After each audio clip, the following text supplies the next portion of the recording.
안녕하세요. 믿음세무의 이기영 세무사입니다. 오늘은 세무사님, 이럴 때는 면세계산서를 끊어도 되나요?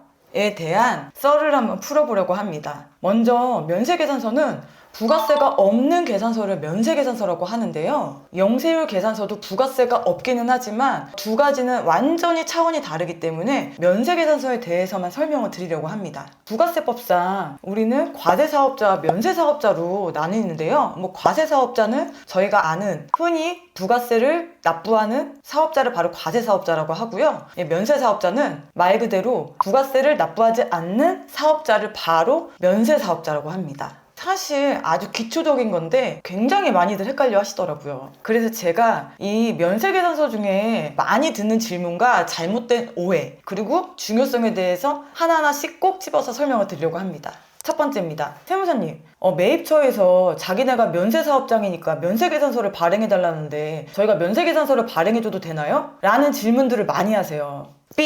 절대 안 됩니다. 면세계산서는 말 그대로 매출처가 면세 물품 등을 공급할 때 발행하는 것이지 매입처를 중심으로 하는 게 아닙니다. 다시 한번 설명을 드리자면 면세계산서는 매출처를 중심으로 면세냐 과세냐에 따라서 면세의 경우에 발급을 해드리는 거지 매입처가 면세든 과세든 그거는 전혀 상관을 하는 게 아닙니다. 말씀을 드리자면 제가 면세사업자예요. 그리고 상대방이 과세사업자입니다. 그럼 제가 면세 물품을 공급을 해요. 그러면 이 사람이 과세사업자라고 해서 제가 세금계산서를 발급해야 되나요? 아닙니다. 저는 면세를 제공했기 때문에 면세계산서를 발급해야 되는 거예요. 근데 또 반대로 제가 과세사업자예요. 그리고 상대방이 면세사업자입니다. 그러면서 여기서 제가 계산서를 발급해줄 때 매입처가 면세사업자니까 제가 면세계산서를 발급해줘야 되나요? 아닙니다. 저는 과세사업자니까 당연히 과세사업자인 세금계산서를 발급해주는 게 맞거든요. 그렇기 때문에 딱 한 가지만 딱 명심해 주시면 됩니다. 매출처 중심이다. 매입처와 상관없이 매출처가 면세냐 과세냐에 따라서 면세계산서와 과세계산서를 발급하는 것이다 라는 거를 이 의미를 딱 머릿속에 넣어주시면 됩니다.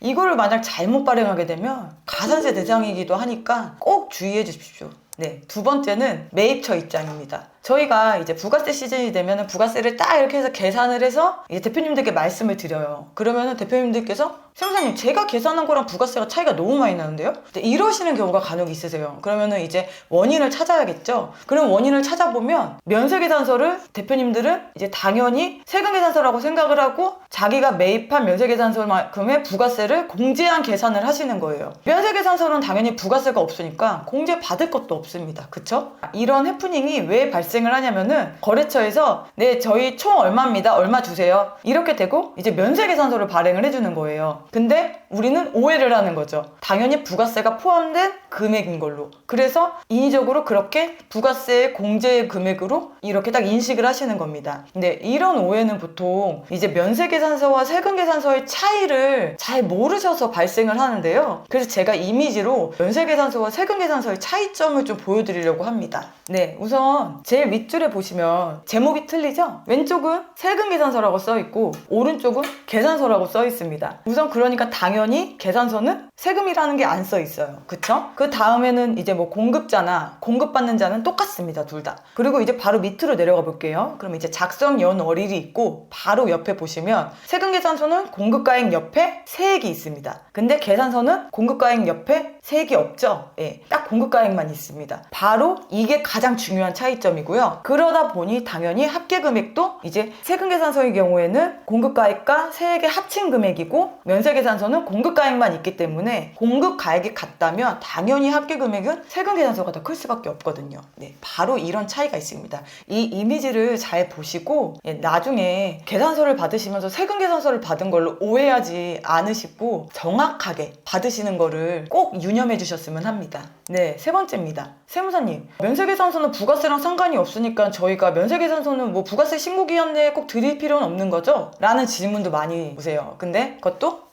아닙니다. 계산서는 부가세 신고기한 내에 주셔야 돼요. 왜냐하면 어차피 전자계산서인 경우에는 저희가 자동으로 보기 때문에 상관이 없는데 보통 이 면세계산서는 종이로 받는 경우도 꽤 많습니다. 왜 부가세 기한 내에 받아야 되느냐? 왜 부가세 기한 내에 세무사 사무실에 전달을 해야 되느냐? 그것도 두 가지 이유가 있습니다. 네, 첫 번째는 이제 과세사업자도 종이 종이 면세계산서인 경우에는 제출 의무가 있어요. 이 제출을 하지 않을 경우에 미제출 가산세 대상이 됩니다. 그래서 꼭 전달을 해주셔야 되고요. 그리고 두 번째는 업종에 따라서 이 면세계산서도 부가세 공제를 받을 수 있는 경우가 있습니다. 이거를 법정 용어로 의제매입세액 공제라고 하는데요. 우선 큰 틀을 설명을 드리면은 과세사업자가 면세 물품을 공급받은 다음에 과세사업에 사용을 하는 경우 그 면세 물품을 약간의 부가세를 낸 것과 같은 효과로 보면서 부가세를 공제를 해준다는 겁니다. 대표적인 업종은 음식점이 있습니다. 네, 음식점은 면세 농수산물 같은 경우를 많이 구입을 해서 과세 사업에 많이 사용을 하잖아요. 그리고 또 한 가지 더 말씀을 드리자면은